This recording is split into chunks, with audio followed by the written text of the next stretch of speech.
how did you get that footage of Diddy? I figured most journalists would not disclose their sources. If Sean Combs watches this, what do you think he's going to feel? Like, wow, this is amazing. I think he's going to say this is the best documentary I've seen in a long time. My favorite villain? I kind of like Diddy. There are no misconceptions about it. 50 Cent has just announced season 2 of his explosive Diddy documentary, Sean Diddy Combs, The Reckoning is Coming. This time, the spotlight shifts to Janice Combs, the driving force behind Diddy's rise and the real power behind Bad Boy Entertainment. Unlike season 1, which Netflix passed on, 50 Cent is going all in, releasing unfiltered, never-before-seen content directly on YouTube and giving fans the insider story they've been waiting for. Yeah, my mom's gorgeous. Let me introduce you to my mom, called Ma Dukes. Hi. She's getting a drip with me. She's hydrating. What's up, Ma? Everything's good, baby. I'm here with you. Yeah. I love you. I love you too. Diddy's story begins in Harlem, where tragedy struck early. His father, a well-known local figure, was killed when Diddy was still a toddler. That moment marked a turning point as his mother, Janice, took control, transforming their home into a hub for high-profile gatherings. It was inside those rooms that a young Diddy first witnessed power, influence, and street respect up close. Everyone in the neighborhood knew exactly what kind of game was being played behind those doors. Defending her son, man, how you feel about that? She made a comment saying that he's not a monster. I guess this is my newfound career, so I'm going to say what on my mind and what I think, brother. First of all, that's his mother. Wrong, right, or indifferent, she going to lie, steal, kill, and protect her child. That's what she's supposed to do. But the apple don't fall far from the tree, man. You got to realize that. You know, he didn't get all this from his daddy because he didn't know his daddy, even though they try to say his daddy was some big time drug dealer in the whole 9 yards. You understand? He didn't get this from his daddy. You got to realize, man, you know, his mother had a modeling agency, and it was alleged that it was also ladies of the night. From the very beginning, Janice was driven by ambition, using her connections to establish her place in Harlem's world. After Diddy's father passed away, she focused on shaping Diddy into the centerpiece of her own rise.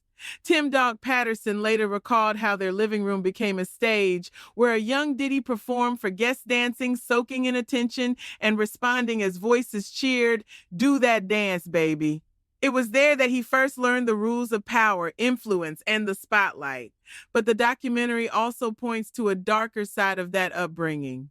According to Rolling Stone, the film features allegations from Patterson described as a childhood friend and hip-hop producer. He claims that Janice frequently hosted parties at Diddy's childhood home and that it was not unusual to walk into rooms where adults were engaging in explicit behavior, something he said was treated as normal at the time. Speaking about those gatherings, Patterson states that's what we were privy to. This was what we were fed. As these accounts surface, a more unsettling picture begins to emerge.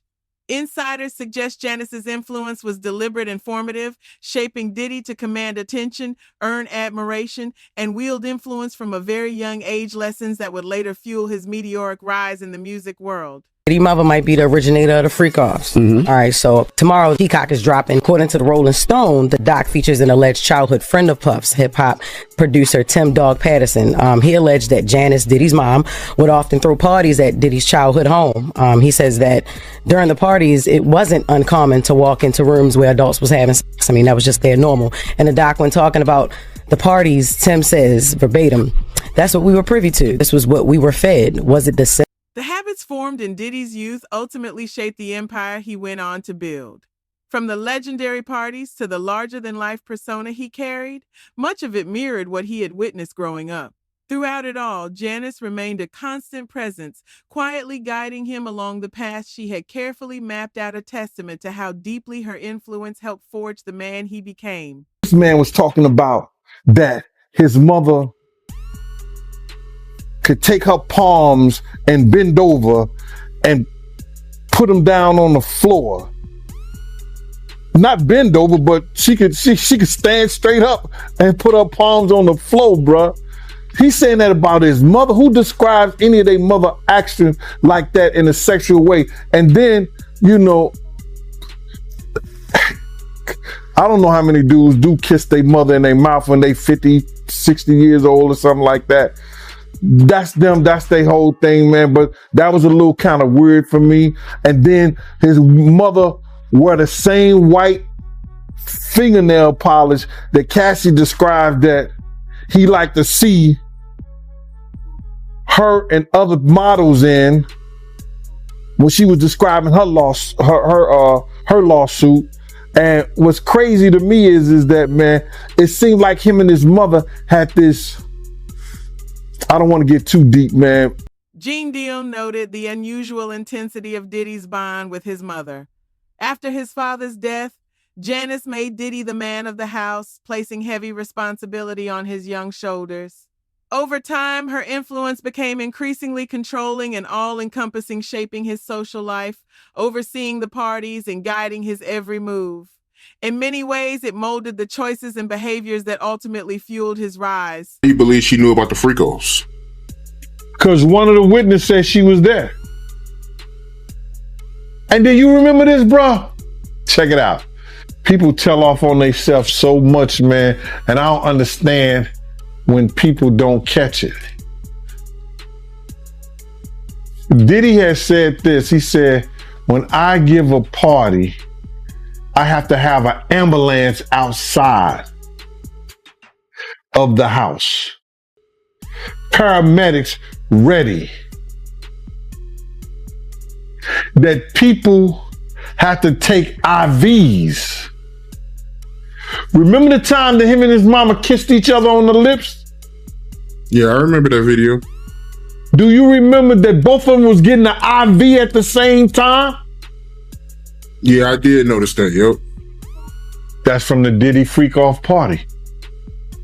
And I'm going to say allegedly. So let me ask you this. You knowing her at one point, you knowing her personally, is she the kind of person that, you know, will be a part of a freak off or no? I think that she liked to party, and she partied with young people. She's always been like that. She always copied or emulated Little Kim and Mary J. Blige. Or they emulated her. The blonde hair, the nails, the high boots, the age-appropriate, inappropriate clothes. Cassie Ventura reportedly revealed details about some of the unusual dynamics inside Diddy's household. Janice's influence extended into every corner of his life, from rigid family rituals to tightly controlled traditions, creating an environment that was both intense and unforgettable. It was a setting that shaped Diddy in ways few outsiders could fully understand. Whether it's physical or mental, with a mother and a son.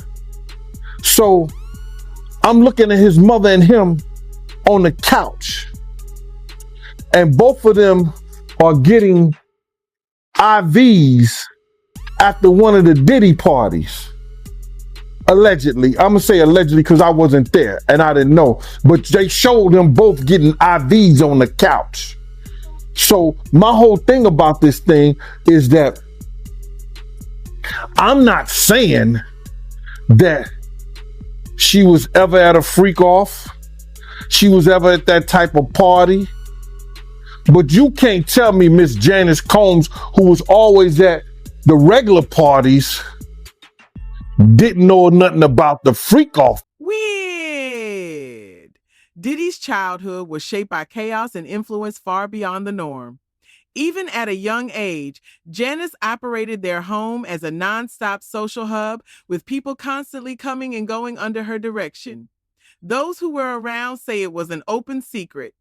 And Sean Combs absorbed her lessons in control, organization, and power skills that would later define his rise in the music world. / But the blonde hair and all of that, I mean, somebody Really? asked a question, what kind of man puts his hands on his mother, the same kind of man that parties with his mom, the same kind of man who kisses his mom in the mouth, the same kind of man who seems to have accurate knowledge that his elderly mother can put both of her hands, her palms, on the floor and while she's standing up, bent over. Oh, damn, I ain't seen that one. You never seen the Instagram video where he was talking about how his mom is still young and spry and how she still liked the party and how they was getting a IV drip? Oh. Damn. And she was kissing him in the mouth on the video. It was like, yeah, my mom can bend over and touch the floor with her palms. It's a very, very, very weird relationship. Unsurprisingly, Janice has denied the claims presented in the documentary. Yet despite the explosive allegations, neither she nor Diddy has taken legal action against 50 Cent or Netflix. To some observers, that silence speaks volumes, suggesting that elements of 50 account may land closer to the truth than they are willing to publicly acknowledge. So how you feel about, her? I mean, they alleging that she was, having freak-offs. I spoke to a man, Mr. Brown, who used to go to the freak-offs. And this guy lives in Georgia right now. And he told me that he was a stick-up kid back in the day. And one time he had robbed one of their spots. And he went back and he had got the money and gave them their money back and everything like that. And he knew Miss Combs and he knew about her and her freak-offs and everything like that. We had always thought that she had a modeling agency, but it wasn't a modeling agency. It was more of a brothel that she ran for high-profile drug dealers and athletes. You could tell I could tell that Miss Combs at the time, and actually saw her like young guys. She came at me a couple of times back in my heyday, before the extra 75 pounds back then. And the reason I left Bad Boy wasn't only because of her advances, it's because Janice taught Diddy the business of success. And while he became the public face of Bad Boy Entertainment, key assets reportedly remained under her control. Footage and interviews highlighted by 50 Cent portray Janice as the quiet gatekeeper of the label's finances, carefully navigating its challenges behind the scenes. Insiders suggest Diddy signed critical documents not only out of respect, but as a strategic move to protect assets and maintain a layer of deniability, underscoring just how much influence she may have exercised over the empire. Netflix documentary, Sean Combs' The Reckoning. In a statement to Deadline, she said, "These inaccuracies regarding my son Sean's upbringing and family life are intentionally done to mislead viewers and to further harm our reputation." She also maintains she was not an abusive parent and says that Diddy never slapped her, as previously stated in the document. So why does Janice retain ownership while Diddy runs the label? The answer traces back to December 1991, when Sean Combs hosted a high-profile celebrity charity basketball game at City College of New York. A sudden crowd surge led to a tragic stampede that claimed 9 lives. As lawsuits from the victims' families followed, Diddy reportedly recognized that any future incident could place his assets at risk, helping explain why his mother ultimately maintained control over the empire. You think it's Diddy, it's Janice Combs. Janice Combs is Bad Boy. Man. You don't actually sign to Diddy. His name is on the dotted line, but you actually sign it to Janice Combs. Did he ever tell you why that is, or do you understand? Now that I'm older, I know exactly what it is. It's a paper trail, so nothing can come bite me. If you come for me, you ain't coming for me. Gene Deal, who witnessed the events firsthand, places responsibility squarely on Diddy. He argues that security was inadequate, warnings were ignored, and the tragedy at City College could have been prevented. For many, the incident remains a stark reminder of the weight of power and the responsibility that comes with it. Deal recalls being on site that day, working security. His team was assigned to handle the exterior of the venue, with 18 trained men and guard dogs ready to secure the area, as they had done countless times before. According to Deal, the setup would have included locked gates, police coordination, and crowd control measures designed to prevent any rush at the entrances. The day before the event, Deal says Diddy informed him that Heavy D did not want Deal's team handling outside security. Instead, they were instructed to remain inside the gym, primarily to keep crowds from overwhelming celebrities. Deal insists this decision proved disastrous, especially given the star power expected that night, including LL Cool J and Mike Tyson, both at the height of their fame. When several celebrities entered through the front doors rather than the back, the crowd surged. With no gates, no dogs, and reduced security presence, the entrance was overrun. Deal describes watching people collapse as they poured inside, some falling unconscious the moment they cleared the doorway. He insists that with proper precautions in place, the stampede that killed 9 people would never have happened. Asked directly whether he blames Diddy, Deal's answer is unambiguous: yes. Observers note that the intensity of Diddy's relationship with his mother and the environment he was raised in appears to echo in how he later structured his own family and inner circle. These patterns have drawn increasing scrutiny as more accounts surface. As controversy grows, Diddy's circle has moved aggressively to shut down 50 Cent's documentary. A cease and desist letter was filed, labeling the project defamatory, misleading, and damaging. Notably, the legal threat did not follow season 1. It came only after reports of explosive revelations in season 2 began to leak. Diddy's legal team has also demanded that Netflix pull the series, claiming it includes unauthorized and stolen footage. The filmmakers, including director Alex Stapleton, dispute this, stating the material was obtained legally and with proper rights. Both Stapleton and 50 Cent later addressed the controversy in an interview with Robin Roberts, emphasizing that the series includes voices beyond critics and is not driven by personal animosity. Rather than retreat, Diddy has reportedly considered releasing his own documentary, asserting his innocence despite mounting footage and eyewitness accounts that complicate that narrative. The move has only heightened tensions. Meanwhile, Diddy's sons, Justin and Christian Combs, have teased a separate family-focused documentary. A trailer released by Zeus Network shows the brothers seated in a screening room as headlines about their father flash across the screen. The clip ends with Justin answering a collect call from a federal correctional facility where Diddy is currently being held, an image that underscores just how far the story has escalated. No official release date has been announced for the docuseries, though the teaser indicates it is expected sometime in 2026. Sean Combs shares his son Justin with ex-partner Misa Hilton and Christian with the late Kim Porter. He is also the father of 34-year-old Quincy, daughters Chance, 19, twins Delilah and Jesse, both 19, and Love, who is 3 years old. Combs was transferred to Fort Dix from the Metropolitan Detention Center in New York in late October, following a 50-month prison sentence related to prior convictions. Now, Zeus Network has announced a new Diddy-focused documentary, this time told from the perspective of Diddy and his son. While some believe the story would end in 2025, a clown is not going to scare me. I'm not afraid of clowns. Series arriving in 2026 has came from sparked Harlem. backlash. Yeah, came from Harlem. Many viewers have already expressed discomfort with the project, questioning its intent and criticizing Zeus Network's decision to move forward. I'm playing so many games. Others point out that Zeus founder Lyndon Plummer and Diddy have maintained a long-standing relationship.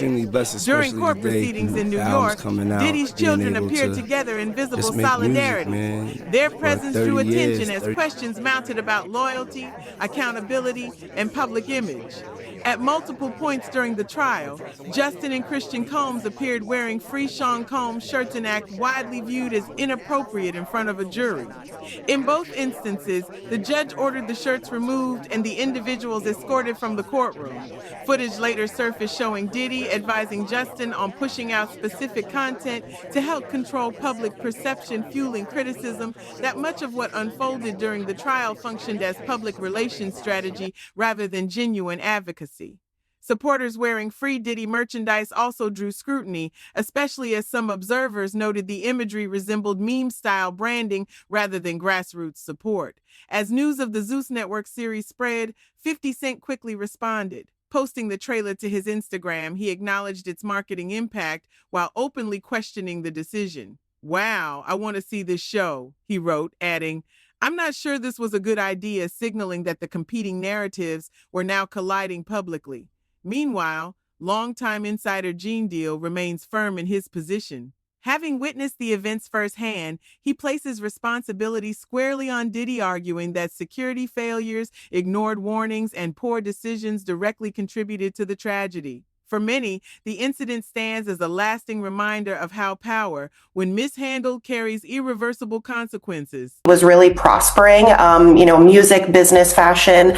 And one of the things that he had said, what he alleged in the documentary, and again, this is an allegation from him, was that the name Bad Boy Entertainment, Combs's name was not really involved in that on the corporate side. And one of the things he's saying is the reason for that was to avoid having to pay any liability from, the devastating basketball game that had happened in the early 90s, where he was the subject of wrongful death lawsuits because of the multiple deaths that had occurred as a result of that basketball game that Diddy was behind organizing. So that was really, surprising to hear. Yeah, that was a big allegation, because the families of the victims killed in that stampede, it was horrible. We're talking about December 28th, 1991. Combs, fellow rapper Heavy D, they hosted this charity basketball game. The game took place at the gymnasium of the City College of New York. And according to the New York Daily News, before the basketball game started, people who weren't let inside, they broke a window, swarmed toward the entrance of the gym, all went down a staircase. The doors at the bottom of those stairs opened towards the stairs, not towards the gym. So once a crowd got down there, they couldn't get the doors open and people started being crushed. 9 people died. Dozens of others were injured. And there were no criminal charges that were ever filed against anyone for the stampede, but multiple families and injured victims, that his son is there. Like, it seems like he likes to get down with his kids. Yeah. But that wasn't all. Just to hear Little Rod say, like, the boys were around.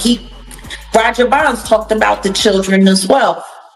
What kind of parenting relationship is that? But then again, that goes back to the conversation of Lori Harvey, Steve Harvey's daughter.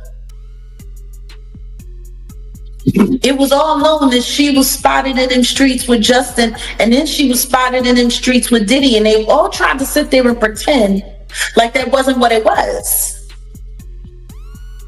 Like, I don't know if anybody has not noticed, but ever since Diddy got pinched, they've all been trying to pretend like all of the stuff that we've seen that happened, that they was all involved, it didn't happen. Diddy's circle is rushing to shut down 50 Cent's documentary. He's filed a cease and desist, labeling it defamatory, misleading, and damaging, with his legal team claiming the allegations are unproven and exaggerated. The twist? The legal move didn't follow Season 1. It came only after news of the explosive revelations in Season 2 began to leak. Here's for Sean Diddy Combs trying to stop the release of a Netflix docuseries due out today. We have to find somebody that'll work with us that has dealt in the dirtiest of dirty business. The series contains never-before-seen footage of Combs debating strategy with his lawyers in the days leading up to his arrest in New York last year. I am going to let you professionals look at the situation and come back to me with a solution. It also includes video of Combs greeting fans in Harlem. Off my back. Long you win, I'm gonna win. Long you win, we win it. I'll accept it. And then saying this about the interaction moments later. I need some hand sanitizer. Hold on. I got it. I've been out in the streets amongst the people. Yeah, I gotta take a bath. Like the amount of people that actually I'm coming in contact with, like that's what I have to do. You know what I'm saying? It's like 150 hugs. Now, Combs' lawyers are demanding Netflix pull the series, threatening legal action, claiming Netflix is using stolen footage that was never authorized for release as part of what they call a shameful hit piece. The series is executive produced by Combs' longtime rival, Curtis 50 Cent Jackson, and director Alex Stapleton, who said, quote, "We obtained the footage legally and have the necessary rights," end quote. Before the cease and desist demand was sent yesterday, Stapleton and Jackson sat down with our Robin Roberts to discuss the series. How do you respond to people who say that it's more about the disdain that you have for Sean Combs than it is for giving the victims a platform? It's not personal. The show is not completely the perspectives of people that did not like Sean. Not everyone needed to have an allegation to be a part of this. While most respond to controversy with a cease and desist, Diddy appears to believe the answer is releasing his own documentary claiming innocence, overlooking the fact that footage and eyewitness accounts already tell a different story. The move only escalates the tension, making the situation even more explosive. Diddy Combs' sons Justin and Christian are teasing a new docuseries about their family. Justin and Christian King Combs appear in a new trailer released December 28th to Instagram by Zeus Network's founder. In the trailer, Justin and Christian sit on a couch in a screening room while a series of headlines about their father cycle on screen.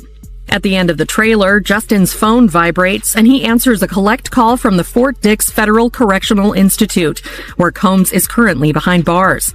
No release date for the docuseries is given, though the teaser says viewers can expect it at some point in 2026. Combs shares Justin with ex-Mesa Hilton and Christian with the late Kim Porter. The rapper is also dad to 34-year-old son Quincy and daughters Chance, 19, twins Delilah and Jesse, also 19, and Love, who is 3 years old. Combs was transferred to Fort Dix from the Metropolitan Detention Center in New York in late October after he was sentenced to 50 months in prison on prostitution-related convictions. Zeus Network has a new Diddy documentary coming out, and this time it is coming from the perspective of Diddy and his sons. All the time I thought we were about to leave Diddy in 2025. Well, this documentary is coming in 2026. And a lot of people, just like myself, are already not feeling this new documentary coming from Diddy's sons. A lot of people aren't happy about it and actually shocked that the owner of Zeus Network, Lemmy, is doing this Diddy documentary. But what a lot of people fail to forget is Lemmy and Diddy have been friends for quite some time. His children arriving in court for day one of their father's trial in New York, hands gripped in solidarity. Do you still believe your dad's innocent? How did you feel hearing that testimony? Have you apologized on behalf of your father? Do you believe your father did it? You still convinced your father did it? Your daddy does for you!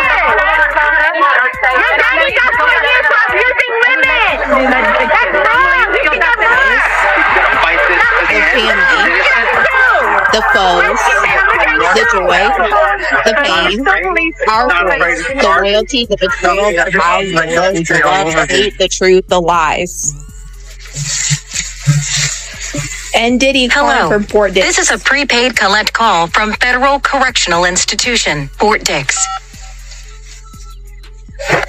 When they released this trailer last night, there were so many comments to Lemmy and Zeus Network that they did not want to see this. A lot of people feel like this whole new documentary is just a PR narrative, once again being pushed by Diddy and his sons to try to clean up his image. And after hearing certain things on 50 Cent's Netflix documentary, we have to go back in time and remember what we were seeing during trial. Even when it came to Diddy's sons, Christian and Justin Combs, they both came on two separate occasions to trial wearing a free Sean Combs shirt. The first one to do this was Christian Combs during Jane's testimony, and you're not supposed to wear this stuff in front of a jury to try to sway their opinions. And the judge actually told him he had to leave and take it off. And then literally like a week later, Justin did the same exact thing. It was taken out of the courtroom by the judge. And we already saw the videos in the Netflix doc of Diddy talking to Justin, saying he needed to push out certain content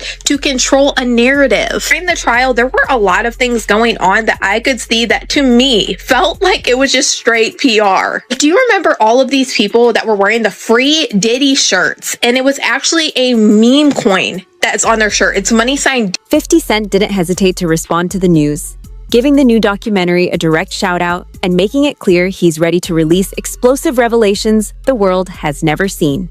Tap in as expected. 50 Cent caught wind of it hitting the news, hitting the blogs, and being on the timeline yesterday that Diddy's sons, Sean and Justin, will be dropping a docuseries of their own to tell their side of the story, their experiences, and how they view things on the Zeus network. Well, 50 Cent put it up on his Instagram page, and he promoted the trailer where you look at it from the other side of it on the marketing side, but he knows it plays back into the doc that he just dropped as well with the reckoning. He put it up and said, wow, I want to see this show. I'm not sure this was a good idea. And he tagged at 50 Cent Action, letting it be known that this is really promo. And Gene Deal, who saw it all firsthand, places the blame squarely on Diddy.